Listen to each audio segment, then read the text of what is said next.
Amen. Bonjour à tout le monde. Quand il y a une conférence comme ça, c'est pas seulement écouter, absorber, c'est aussi être uni à la divine volonté. On se dit le matin, faire une prière de prévention, dans ce sens que tout ce que je vais faire aujourd'hui va être uni à la divine volonté, mais en fait, on peut oublier après. Si on se retrouve le soir, alors il y a des actes actuels qu'il faut faire. Et une conférence comme ça, toutes les conférences, tout ce que nous entendons sur la divine volonté, tout ce que nous faisons comme travaux ordinaires devrait être dans la continuation de vivre dans la divine volonté. Parce que d'une façon continuelle, cela est essentiel.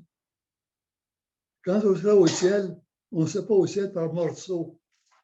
De temps en temps, puis là, quelque part ailleurs. Alors, ça, c'est un effort à faire. C'est pas facile parce qu'il y a toutes sortes de choses qui nous distraient. Jésus le dit souvent dans le livre du ciel. Vivez comme s'il n'y avait que vous et moi. C'est pas facile. Il y a du monde autour de nous. On a toutes sortes de choses à faire, des distractions, la fatigue, des douleurs, ou des téléphones. Il y a toutes sortes de choses. Alors, ce que nous faisons, essayons d'y mettre du mieux de nous-mêmes. Si quelqu'un nous donne un fruit, nous regardons le fruit vite. S'il est à moitié pourri, c'est moins intéressant. Notre prière, si elle est à moitié attentive, elle est moins intéressante au Seigneur. Combien de fois nous avons prié « Je vous salue Marie » dans notre vie? D'une façon distraite. Combien de fois? Une chance que le Seigneur voit notre bonne volonté, en tient compte, mais quand même, comme fruit à la Sainte Vierge et au Seigneur, ce n'est pas toujours fameux. Alors, ce que nous faisons, que ce soit une conférence ou autre chose, essayons de le faire avec le plus d'intensité possible, sans devenir fou. Avec le plus, un fou d'amour, oui, mais avec le plus d'intensité possible, d'attention. Alors, comme prière, je vais prendre le gloire à Dieu en prévision de Noël. Si vous avez un prion à l'église ou un livre de prière, ou si vous le savez par cœur, c'est correct, on va le dire ensemble. Gloire à Dieu au plus haut des cieux et paix sur la terre aux hommes qu'il aime. Nous te louons, nous te bénissons, nous t'adorons, nous te glorifions, nous te rendons grâce pour ton immense gloire. Seigneur Dieu, roi du ciel, Dieu le Père Tout-Puissant, Seigneur, Fils unique Jésus-Christ, Seigneur Dieu, agneau de Dieu, le Fils du Père, toi qui enlèves le péché du monde, prends pitié de nous. Toi qui enlèves le péché du monde, reçois notre prière. Toi qui es assis à la droite du Père, prends pitié de nous. Car toi seul es saint, toi seul es Seigneur, toi seul est le Très-Haut. Jésus-Christ, avec le Saint-Esprit, dans la gloire de Dieu le Père. Amen.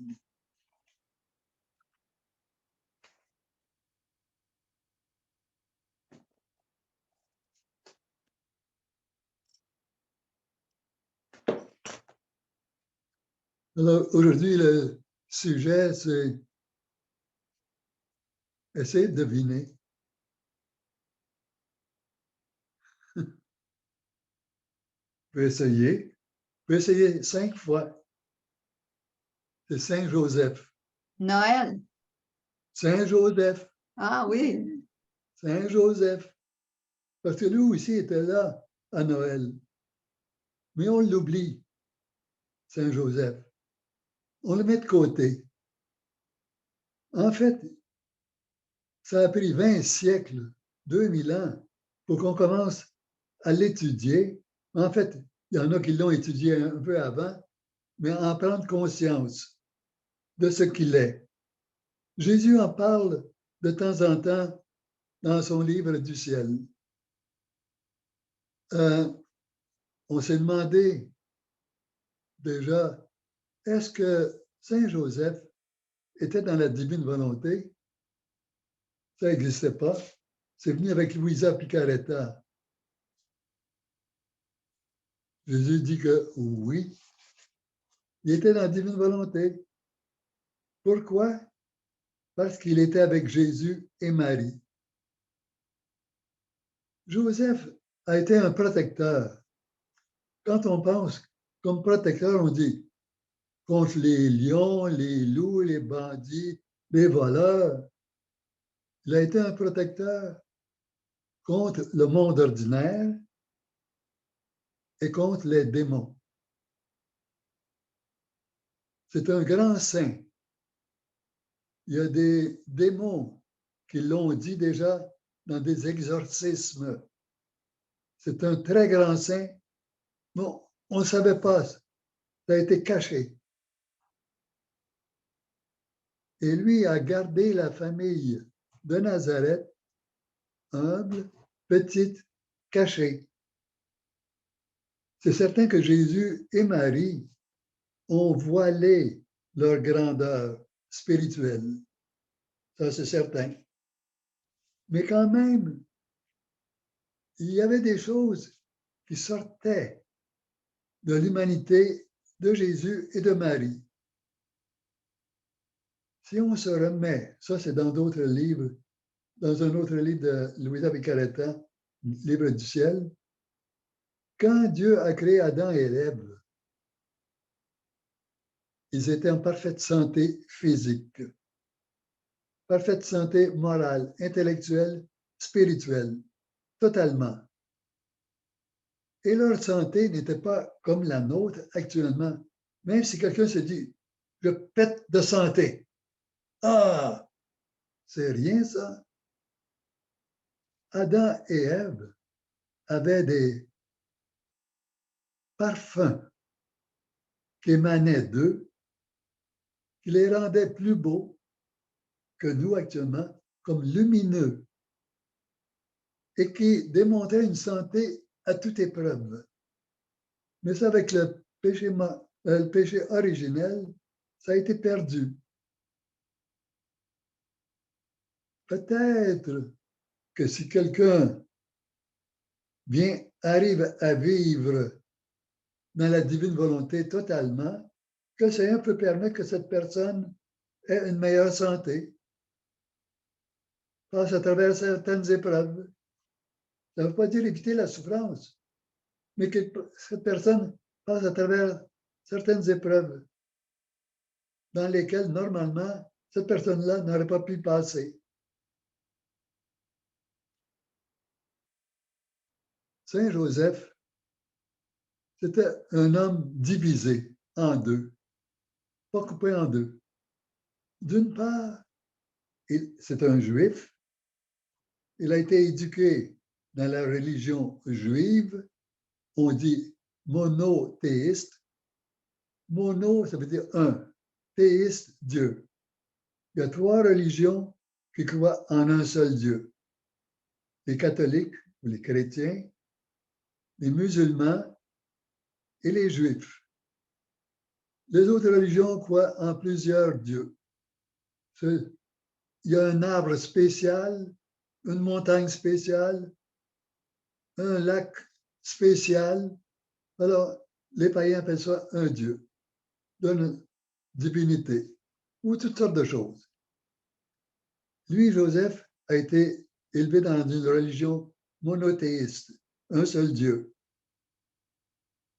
Est-ce que les Juifs connaissaient la Sainte Trinité? Quelques-uns en avaient comme une odeur, mais ce n'était pas connu comme c'est défini dans l'Église catholique, comme nous le connaissons. Alors, il croyait en Dieu fortement, que Dieu est un Père, oui, qui prend soin de ses enfants, et il priait avec les Juifs. Il y a la religion orthodoxe. Orthodoxe, ça veut dire une religion qui est droite, dans le droit chemin. Actuellement, la religion orthodoxe n'est pas la religion catholique, mais elle est très près, collée. En tout cas, on en parlera un autre temps. Alors, Joseph était un juif judaïsant avec les prêtres, les docteurs de la loi, les pharisiens, les autres qui étaient ordinaires ou même qui étaient considérés plus bas, comme Matthieu, qui était Lévi, qui était un collecteur d'impôts, à la charge des Romains. Bref. Alors, dans sa jeunesse, par son éducation, une moitié de lui, une totalité à ce moment-là, était juive, de religion juive. Il faisait son possible. Et certainement, il était un très pieux juif. Il a reçu l'inspiration de l'Esprit Saint, ça ne peut pas venir d'ailleurs, de se conserver vierge, de ne pas se marier. Il avait fait cette décision intérieurement, sans que personne lui dise. Peut-être qu'on lui avait expliqué dans les cours au temple ce que c'était la virginité. Ça, c'est certain, parce que dans toutes les religions, il y a des vierges qui se consacraient aux divinités. Pas de relation avec les hommes ou d'autres. Alors lui, il s'était donné au Saint-Esprit. Il avait dit, je ne me marierai pas. Je veux me conserver intact au point de vue physique, au point de vue spirituel, pour Dieu.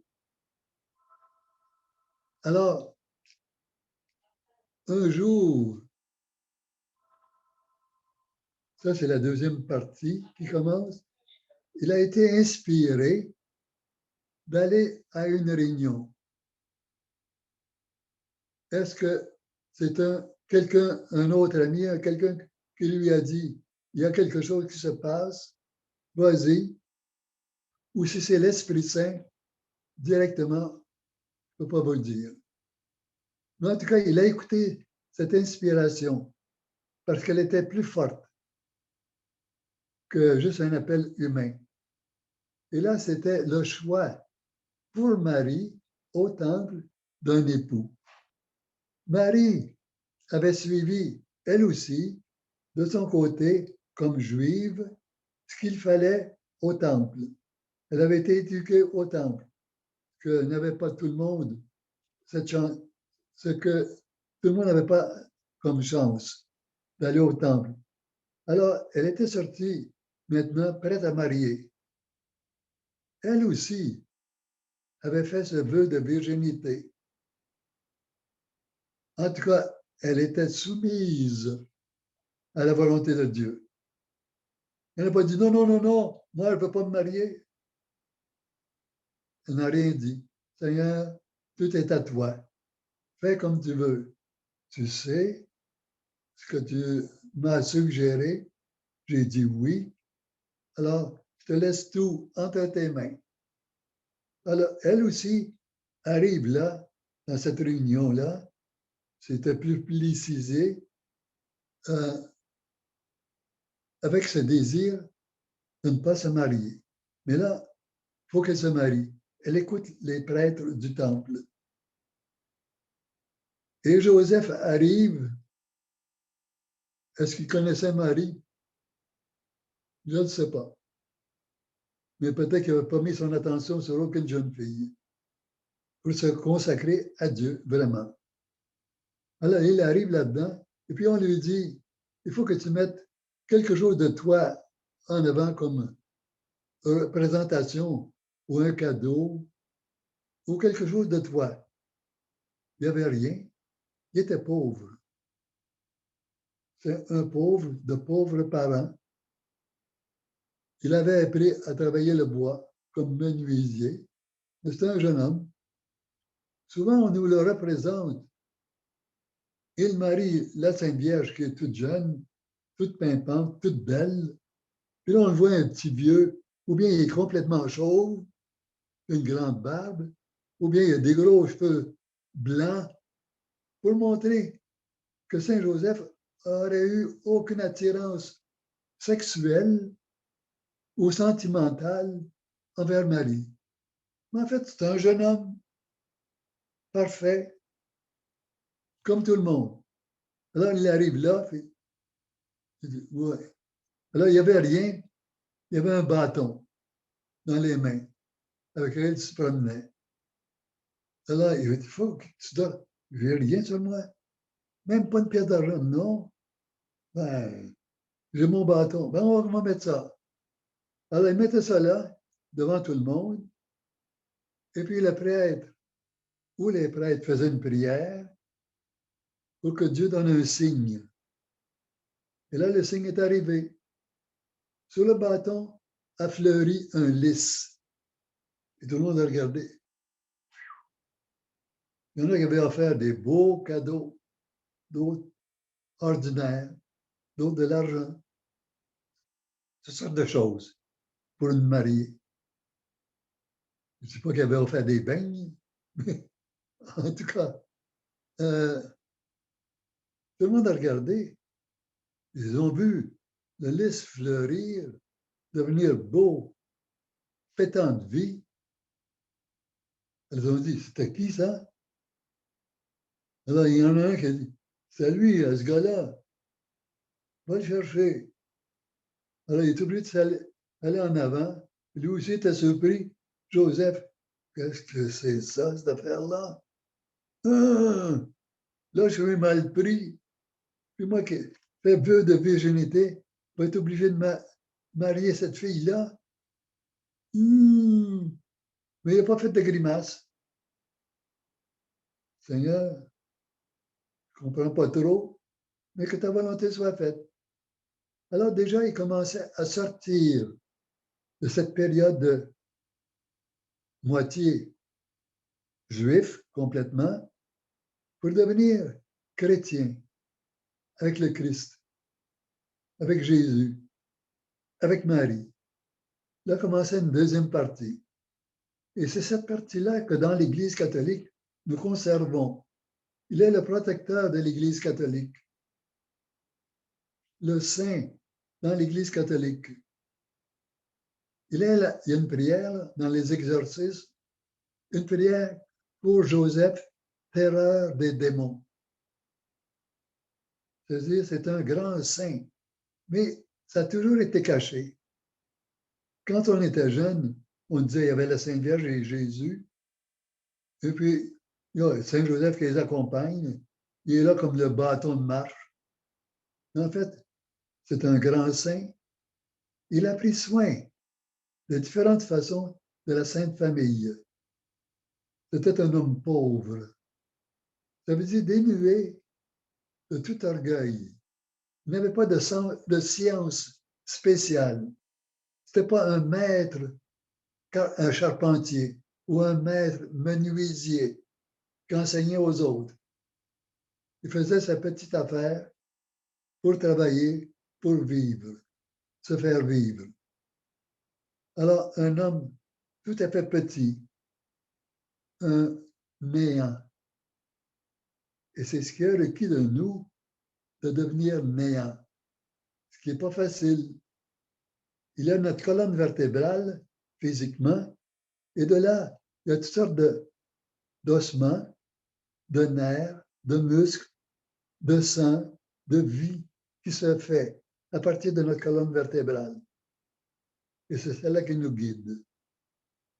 Mais il y a aussi, dans notre personnalité, une colonne vertébrale qui s'est accumulée de toutes sortes de richesses de pauvreté, de manières auxquelles nous tenons et avec lesquelles nous ne sommes pas toujours au courant, mais qui sont là. Des manières de faire, des lenteurs, des progrès vers une ligne, des progrès qui sont trop forts et qui laissent de côté d'autres choses. Peut-être que j'essaie d'être pur dans ma vie, la pureté dans ma vie, très bien. Mais là, j'ai l'orgueil. Je m'occupe seulement de la pureté. L'orgueil, hein? Moi, je suis très pur. Hein? Vous voyez? Alors, il y a des débalancements qu'il y a en nous. Joseph était un néant. Il ne se pensait pas bon comme les autres. Seigneur, je veux juste me consacrer à toi. Je vais faire ma petite vie, c'est tout. Nous, dans notre vie, combien de fois nous avons voulu avoir du succès, être reconnus pour différentes choses. C'est un peu dans notre stature de création, d'être reconnu, d'être un je t'aime envers Dieu. Mais quelquefois, notre je t'aime est débalancé et pas selon la manière de Dieu. C'est un je t'aime à notre façon, à notre sauce, à nous, et qui peut déplaire à Dieu quelquefois ou nous ralentir dans la vie de la divine volonté. Alors Joseph, en étant tout petit, il a préservé la Sainte Famille. Il a préservé Jésus et Marie. Parce que Jésus et Marie, si vous vous souvenez dans le livre de la divine volonté, et puis le livre de la Sainte Vierge aussi, quand ils marchaient, toute la nature s'apercevait de leur grandeur, de la beauté divine, spirituelle qu'il y avait en eux. Les fleurs s'ouvraient et lançaient des parfums à Jésus, à Marie. Les herbes, les arbres, le vent, les oiseaux, les animaux disaient à Jésus, je t'aime. Ah! Et Jésus, quelquefois, et la Vierge était obligée de dire, alors avec Joseph, il y avait cette préserve, cette force de nullité, de petitesse. Oh, lui, c'est un petit menuisier de rien. Il n'est pas dangereux. On n'a rien à craindre de lui. On peut lui dire n'importe quoi, il ne se fâchera pas. Alors, il a été le protecteur contre le démon et contre les curiosités humaines. Jésus était très beau. Vous savez ça, hein? Le plus beau des hommes, comme adulte, mais aussi comme enfant. Il était très beau. Quand ils sont partis en Égypte, Marie et Joseph, ils ont amené Jésus. Et Jésus, vers l'âge de 3 ans, un jour est sorti, c'était en Égypte, et il y a vu d'autres enfants qui étaient dans la rue. Et quand les enfants l'ont vu, ils l'ont vu, ils l'ont regardé. Waouh! Regardons ce petit garçon-là. Hey, il est vraiment beau. Il y avait une odeur, un parfum, une lumière qui sortait de Jésus, attirant ces jeunes enfants qui étaient beaucoup plus vieux que lui, 5 ans, 4 ans, 7 ans, 8 ans, 9 ans. Puis tous les enfants sont venus le regarder. Et Jésus leur a parlé de Dieu. Vous savez que vous avez un papa au ciel qui veille sur vous tout le temps. Votre papa ne peut pas veiller sur vous tout le temps, celui qui est sur la terre. Vous voyez, des fois, vous vous blessez, il n'est pas là. Mais votre Papa du ciel, si vous faites référence à lui, lui va vous protéger de tout, même du mal qui est inconnu, qui n'est pas vu, du mal pour votre âme, pour vous faire mal, pour vous rendre mauvais, méchant. Lui, le Père, le Papa nous aime, il va vous préserver. Alors, c'est dit que pas un de ces Égyptiens n'a été perdu. Beaucoup d'Égyptiens, dans ce temps-là, étaient des païens. La plupart. Ils n'étaient pas des musulmans. Dans le temps de Jésus, les musulmans n'existaient pas. C'est venu beaucoup plus tard. Alors, c'était des païens.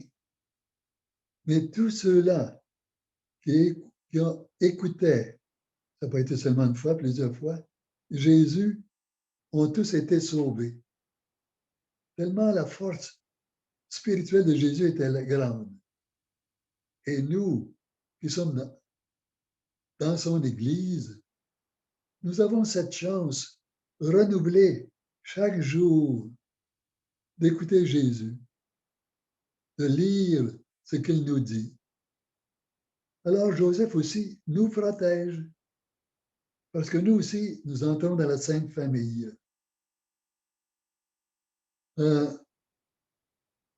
J'ai dit au début que Joseph était dans la divine volonté à cause de Jésus et de Marie. C'était une réverbération, une lumière qui le touchait. Alors, lui n'avait pas la connaissance de Luisa Picaretta.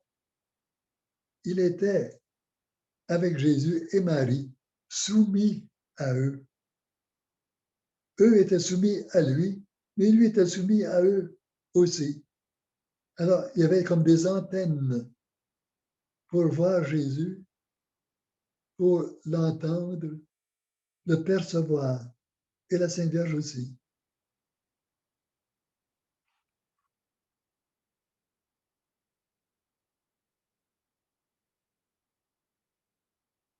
Il y a une référence, c'est le volume 20, le 6 janvier 1927.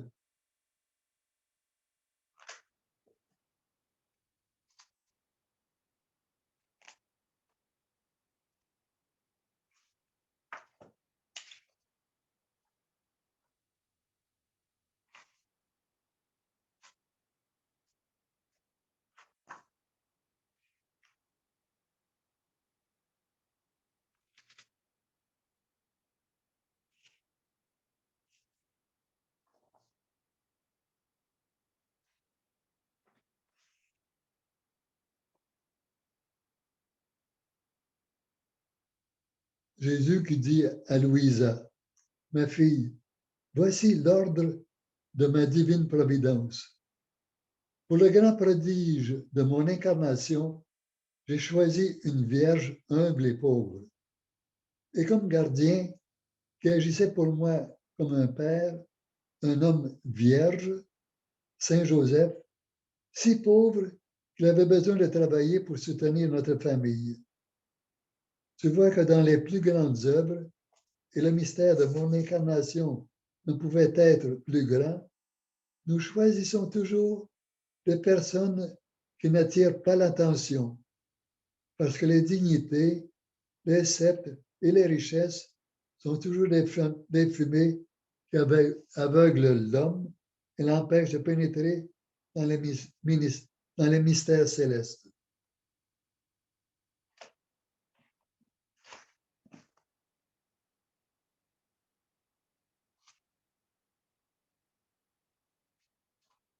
Vous pouvez aussi regarder dans le livre La Vierge Marie dans le royaume de la divine volonté, le 18e jour.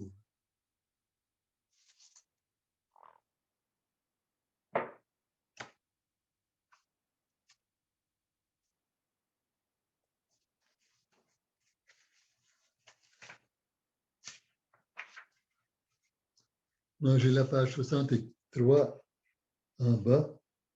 Ma chère fille, c'est Louisa, écoute-moi bien. J'ai quitté le temple, ça c'est Marie qui parle, avec le même courage que lorsque j'y suis venu, uniquement pour accomplir la divine volonté. Je me suis rendu à Nazareth, mais je n'y ai pas trouvé mes chers et saints parents.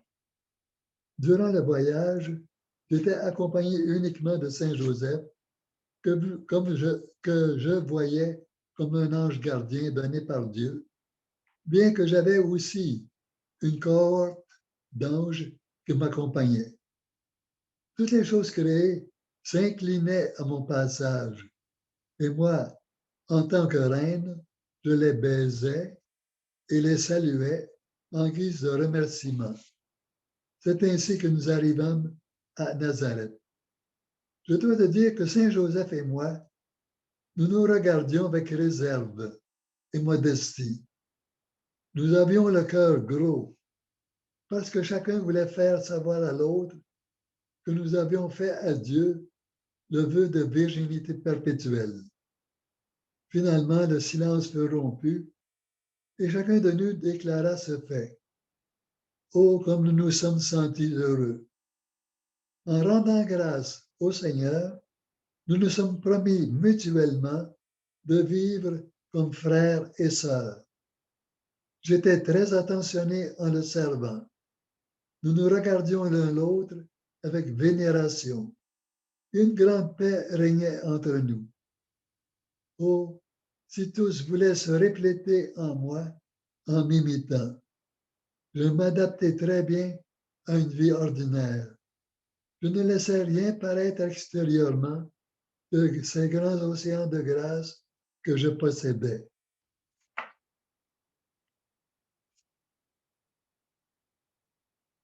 Jésus dit aussi ailleurs que parce qu'il était le chef de la Sainte Famille, il a été, et la Sainte Famille s'était considérée comme le royaume de Dieu, le premier royaume de Dieu sur la terre. Joseph était le premier ministre de ce royaume. C'est Jésus qui l'a dit.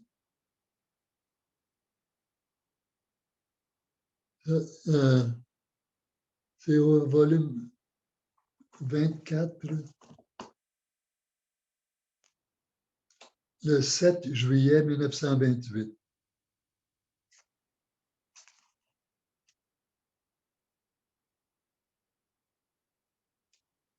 Ma fille, Louisa, il est vrai que la divine volonté régnait dans la maison de Nazareth, sur la terre, comme elle règne au ciel. Ma céleste maman et moi ne connaissions pas d'autre volonté. Et Saint Joseph vivait dans les reflets de notre volonté. Mais j'étais comme un roi sans peuple.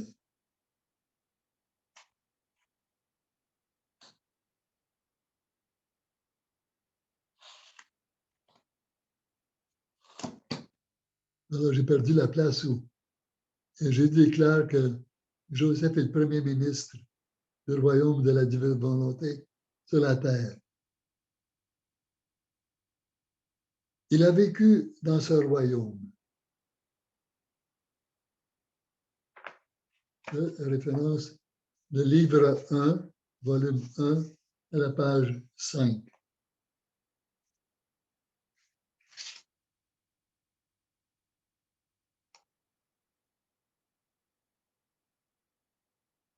Oh, Louisa, essaie de m'imiter comme quand j'étais dans la maison de Nazareth. Ma pensée était occupée seulement par ce qui concernait la gloire de mon Père et le salut des âmes. Ma bouche s'ouvrait seulement pour dire des choses saintes et pour persuader d'autres personnes de réparer pour les offenses commises contre mon Père. Ainsi, le cœur brisé par le chagrin était attiré vers notre famille et adouci par la grâce, ils étaient amenés à mon amour. Devrais-je te parler des conférences spirituelles que j'avais avec mon père, avec ma mère et mon père putatif? Tout ce qui était dit rappelait Dieu, et tout ce qui était fait était pour Dieu et se rapportait à lui.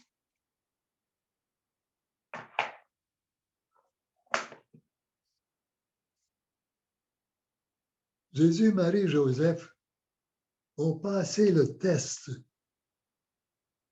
que Adam et Ève ont manqué. Adam et Ève ne devaient pas toucher à un arbre, pas manger du fruit de cet arbre. Alors, il y avait la curiosité avant qu'ils y touchent, et le démon, Satan, Lucifer, est venu exciter pas seulement la curiosité, mais la soif du pouvoir. Se comparer à Dieu, sans y penser vraiment comme ça, mais d'avoir un pouvoir qu'ils n'avaient pas. Alors, ils ont désobéi. Mais Jésus, Marie et Joseph ont passé le test de ne pas se montrer plus grands que les autres. Ils se sont toujours cachés. Ils ont été des gens tout à fait ordinaires. Ah oui, c'est le petit qui vient de Nazareth. Ah, oh, correct ça. On n'en fait pas de cas. Alors quand Jésus faisait des choses étonnantes, les gens de sa famille se disaient, qu'est-ce que c'est ça? Est-ce que c'est le démon qui a pris contrôle de notre Jésus? Ce petit gars-là, là, de rien? Comment ça se fait? Ils étaient choqués, mais choqués dans le mauvais sens. Il n'y a pas à nous dépasser, à faire des miracles. Ces miracles-là, oh, il n'y a pas de raison d'avoir un pouvoir spécial. Il ne faisait rien de spécial. Comme les autres, il allait prier. Alors Jésus cachait sa divinité sous un voile. Et il le dit, le Seigneur, dans le livre du ciel, quand il peut faire quelque chose de grand, il commence par quelque chose de petit, voilé, caché.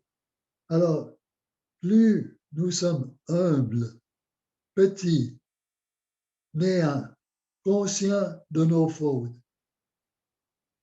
Seigneur, c'est vrai que j'en ai fait, j'en ai dit, j'en ai vu, j'en ai bloqué. Plus on en est conscient, sans faire d'efforts pour revenir dans le passé tout le temps, gratter dans le passé. Le Seigneur dit, c'est une perte de temps de faire ça. Mais être conscient de notre petitesse, de notre non-valeur. Nous ne sommes pas grand-chose. Je suis un pécheur, une pécheresse. Oui, Seigneur, c'est vrai. Il y a des choses que j'ai cachées ou que j'ai diminuées en importance pour me donner un peu de valeur. Quelquefois dans ma tête, j'aime me souvenir des choses que j'ai faites qui étaient bonnes. J'ai sauvé quelqu'un de la mort. Il n'y a personne qui me le dit, mais moi je me le dis. Ah ah, j'étais la première en classe pour l'écriture, la plus belle écriture. J'étais la première pour chanter. J'étais le premier homme fort. Ah, j'en ai fait des choses. On aime se souvenir de ces affaires-là pour se booster, se donner de la valeur, de l'importance. Alors que le Seigneur dit, c'est pas ça qu'il faut. Regardez notre petitesse, je suis un pécheur. Mais pas rester là-dessus. Seigneur, j'ai besoin de ton aide.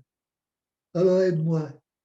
Je veux me glisser dans ton royaume, dans ta divinité. Prends charge de moi, de mon âme, de tout ce que je suis. Je suis rien. Alors je pèse pas lourd dans ta main. Tu n'as pas besoin de forcer pour me lever, me mettre sur ton cœur. Tu peux me prendre comme ça. Je ne suis rien. C'est facile à dire, je ne suis rien. Mais avant que ça arrive dans le conscient, dans l'intérieur du conscient, dans le plus profond de notre personnalité, avant que ça arrive là, ça prend du temps, des souffrances, des prières. de l'expérience de l'aide, de la grâce de Dieu. Dire que nous voulons vivre dans la divine volonté. Le redire souvent. Je ne vais pas dire ça comme une phrase, comme on disait autrefois. Marie, pleine de grâce, Seigneur, t'es beau. Jésus, je suis dans ta bénisse. Marie, on considérait ça. Oh, j'ai fini mon chapelet. On était heureux d'avoir fini un chapelet. Mais la Sainte Vierge qui recevait ça, si je vous disais, bonjour tout le monde, vous direz, qu'est-ce que c'est ça? Qu'est-ce qu'il dit? Ouais, après 5 minutes, je vais me switcher à un autre poste, je vais prendre une autre antenne. Ça n'a pas de bon sens. Mais souvent, on fait comme ça avec nos prières.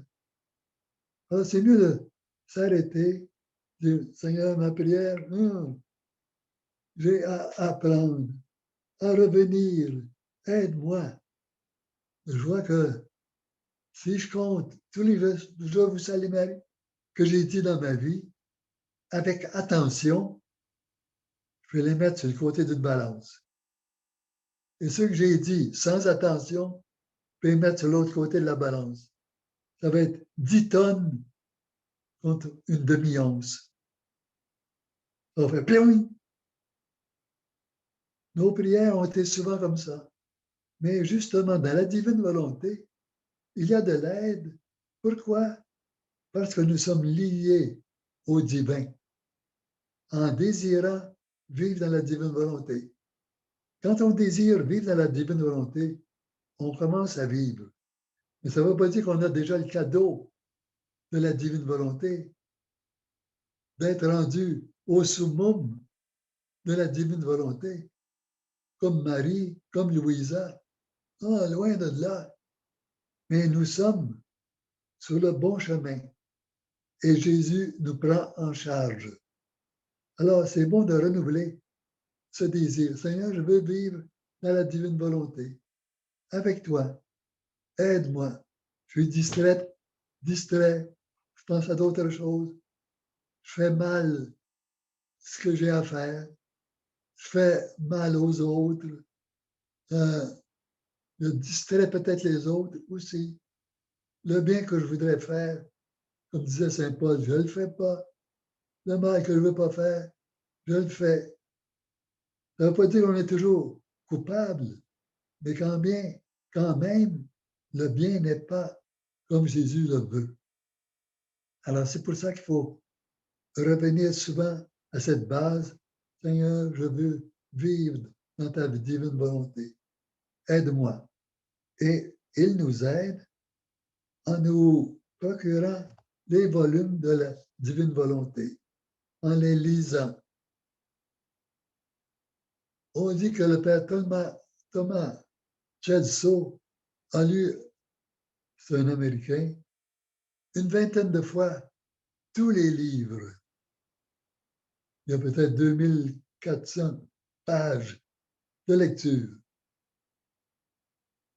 Nous, combien de fois on a lu? Moi, je relis ce que j'avais lu, puis il y a des choses qui me sautent aux yeux comme si je ne les avais jamais lues. Ça, c'est la même chose dans la Bible. Il y a des trésors. En relisant la Bible, le Seigneur nous ouvre une petite porte ici. Et puis là, on reçoit une lumière. Ouf! Ah, ça, c'est ça. Ouh, je n'avais jamais pensé à ça. Puis moi qui jugeais, Dina Bélanger dit très bien, parce qu'elle aussi, elle a vécu dans un genre de divine volonté. Jésus la prenait, il prenait Dina Bélanger, il laissait son corps sur la terre, il amenait son âme, sa personnalité au ciel, et lui prenait la place de Dina Bélanger dans le corps, dans son corps, sur la terre. Une substitution. Et elle le dit, j'ai vu qu'il ne fallait pas juger, si on ne veut pas être jugé. Quand on dit juger, souvent, c'est dépréciatif. Regarde-moi donc comment il marche. Il a dû boire un coup, celui-là. Oh, il marche tout croche.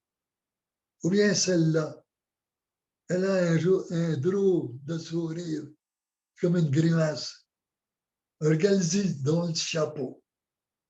Ou ceci. Ou quelquefois seulement un coup d'œil.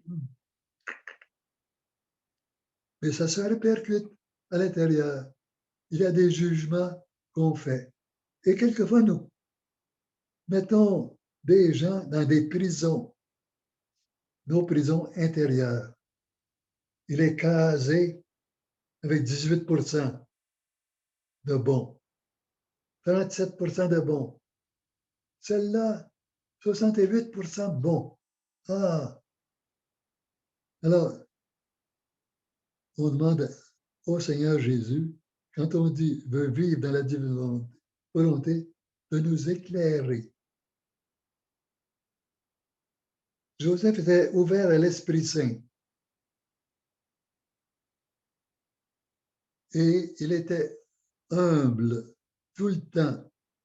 Même s'il savait que Jésus était le Fils de Dieu, le Sauveur, il ne s'est jamais enorgueilli de dire moi, je suis le maître de la famille sainte. Il s'est gardé humble, tout petit.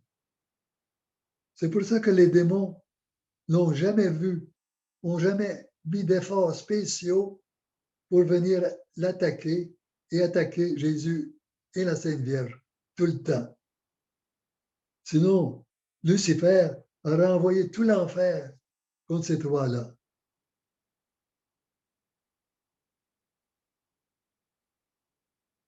Alors, je voudrais,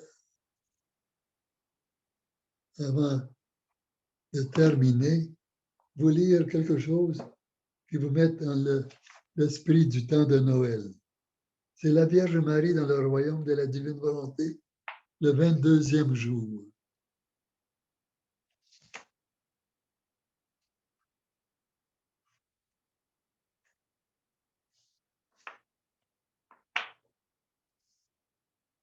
Moi, c'est la page 78. Fille de mon cœur, pendant que tu contemples le petit bébé Jésus, écoute-moi bien. Tu dois savoir qu'il était minuit quand le petit roi quitta mon sein maternel.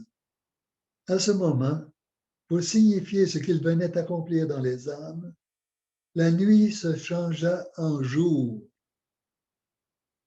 La nuit se changea en jour. Celui qui est le Seigneur de la lumière faisait fuir la nuit de la volonté humaine, la nuit du péché, la nuit de toutes les méchancetés. Toutes les choses créées se précipitèrent pour honorer leur Créateur dans sa petite humanité. Ainsi, le soleil hâta son lever pour donner son premier baiser de lumière au petit Jésus et pour le réchauffer de sa chaleur. Le vent purifia l'air de l'étable par une douce brise qui fredonnait « Je t'aime » à l'oreille de l'enfant. Les cieux furent ébranlés, la terre exulta et trembla jusque dans ses fondations. La mer devint tumultueuse avec des vagues gigantesques. En somme, toutes les choses créées reconnurent que leur Créateur était arrivé chez elles et rivalisaient pour chanter ses louanges. Les anges illuminaient le ciel en chantant des airs mélodieux que tous pouvaient entendre. Gloire à Dieu au plus haut des cieux et paix sur la terre aux hommes de bonne volonté. C'est certain que ceux qui étaient plus près de Dieu entendaient plus clairement ces chants, cette musique, cette attirance divine. Le céleste bébé est né dans la grotte de Bethléem. Il est emmailloté de l'ange. Les bergers qui étaient de garde dans le voisinage entendirent les voix angéliques et accoururent rendre visite au petit roi divin. Pas seulement un ou deux, mais beaucoup de bergers sont venus.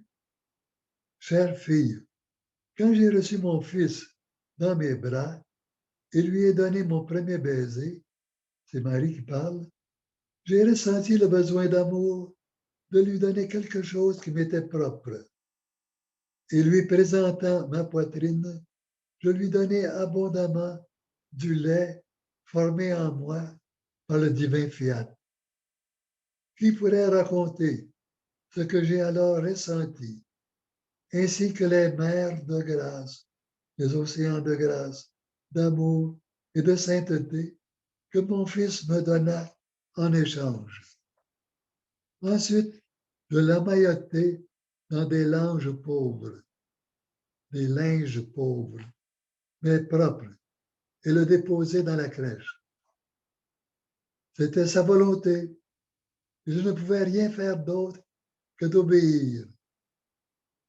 Cependant, avant cela, je le partageais avec mon cher Saint Joseph, en le plaçant dans ses bras. Saint Joseph, au début, avait refusé de dire « Je ne suis pas digne d'y toucher. Non, je suis un homme. Non. » La Vierge a dit « Oui, il faut que tu y touches. Prends-le. Tu es celui qui va le protéger. » Oh, comme Joseph est exultant.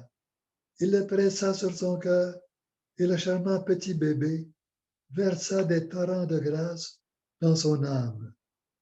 Puis, après que Joseph et moi eussions aménagé un peu de foin dans la mangeoire, je détachai Jésus de mes bras maternels pour l'y coucher.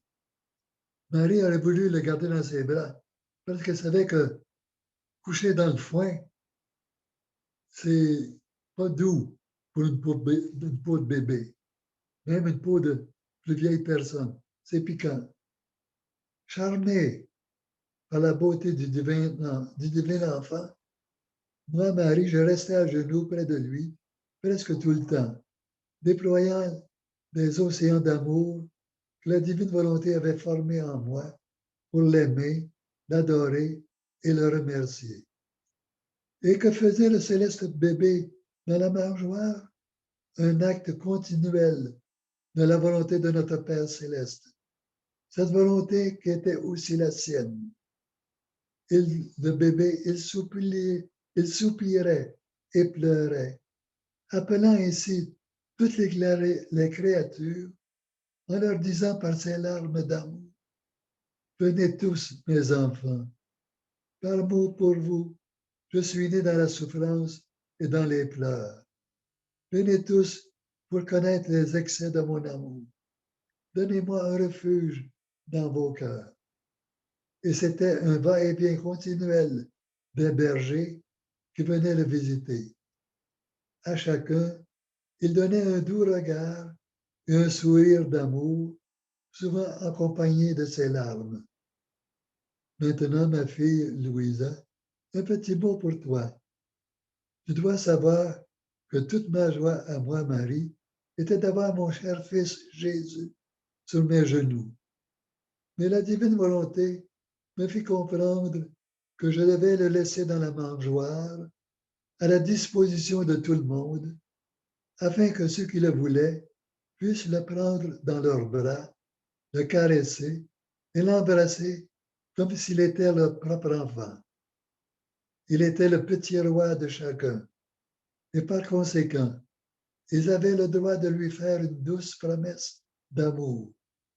Quant à moi, pour accomplir la volonté suprême, je me privais de mes innocentes joies de mère, commençant ainsi, dans le travail et le sacrifice, mon rôle de donner Jésus à tous. Et je termine ainsi, espérant que tous nous allons être à Noël dans cet esprit de réception de l'amour et des grâces de Jésus, en lui donnant notre volonté totale. Amen. Au nom du Père,